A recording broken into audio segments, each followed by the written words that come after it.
de la République def na ko fii ci grande mosquée ban commentaire wala impression ngay def ci li nga xam ne mooy adresse am tey ji waaw adresse bi wax nag sénégalais yi fàttali ni Sénégal benn bopp la kenn mënu ko xam ñaar wane itam li nga xam ne tey mooy mbaaxu Sénégal ak rafetaayu Sénégal maanaam benn askanu jàmm fàttali ni ñu bëri amoon nañ xëy na tiitange waaye ci weeru koor sénégalais yi dem nañ vote tàmb seen i njiit ci jàmm ak salaam dara yënguwul dara loolu en tout cas mandarga bu rafet la boo xam ne jox nañ ko àdduna yu jara sant la ba pare mais ñi ñu war a sant mooy peuple sénégalais bi nga xam ne am na majorité day tànn nga ànd ci nga bañ cee ànd démocratie la nga jàpp ni li ñu naan tànneefu askan kenn du ko boddi kenn du ko saaga moo tax ñu koy gërëm mu fàttali loolu fàttali nag réew mi nuyu sëriñ si kilifa diine yi xalif généraux yi nuyu itam ñi nga xam ne tey ñooy ustaas ci réew mi ñuy jàngale alxuraan fàttali ni Sénégal ay suñuy doom dañu dem fépp di ci jële ay raaya ci en tout cas jongante wàllu récitation alxuraan loolu nag tiitër la ci Sénégal donc moo tax mu ne naam xëy na ñu ngi liggéey ci ay fànn yu jafe yenn saay waaye ñëpp ñi nga xam ne tey ñoo jiite daara yi ak daara yi mu ngi leen di nuyu di leen sant ma jàpp ni loolu day fàttali itam li nga xam ne tàmbaloon mooy jàppale daara yi loolu dañ ko war a yeggal jox daara yi loo xam ne mën nañ ci en tout cas jëfandikoo ba suñuy doom yi di mën a nekk ci mbedd mi comme ni ñu koy gisee parce que loolu du lu rafet lu ñu wane ci biir àdduna te xale yooyu bu ñu màggee itam mën nañ dem ba jàpp ni amaana valeur yi ñu leen di woo mën nañ ci génn parce que dañuy jàpp ni société bi li mu leen waroon defalu leen lu ñu mën a comprendre la donc loolu lu important la tey ñu bàyyi ci xel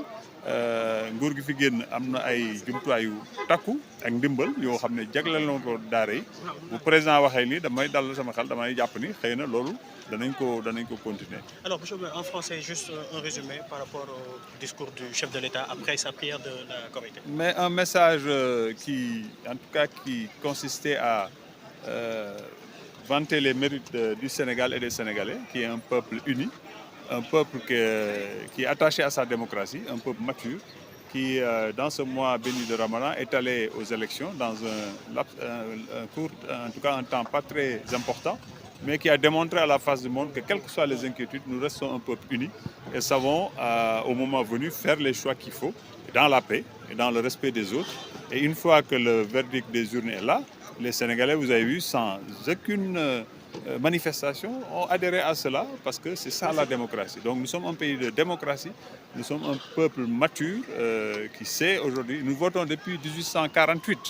Donc la plupart des États européens qui aimeraient nous donner des exemples de ce point de vue-là, nous sommes démocrates bien avant eux. Les femmes sénégalaises votent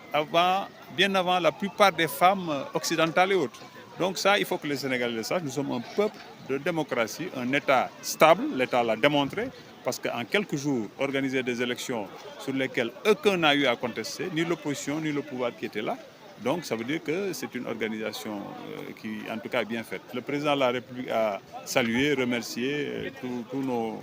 nos dignitaires religieux, coutumiers également, nos différents daara par rapport au travail formidable qu'ils font en rappelant le mérite et le plaisir que nous avons de voir nos enfants aller dans des compétitions internationales pour réciter le Coran et revenir en étant les meilleurs. Donc voilà, et rappeler que nous sommes unis et que tout doit se faire dans la stabilité et la paix. Rien ne peut se réussir et cela renvoie au sermon de l'imam qui parle d'équipe. Un peuple, c'est une équipe. Parfois, nous pouvons avoir des divergences, mais si jamais le Sénégal était menacé, ces divergences, on les mettrait à la poubelle pour nous mettre tous en rang, ensemble, comme un seul homme pour défendre ce pays. Donc, il ne faut jamais oublier cela. Maintenant, on regarde vers l'avenir. Le peuple a choisi, nous respectons cela. Nous allons vers l'avenir pour voir quels sont les choix, quelles sont les postures, quelles sont les décisions les meilleures pour que ce Sénégal-là aille de l'avant. Merci beaucoup, monsieur le maire. Merci beaucoup. Pour ne pas trop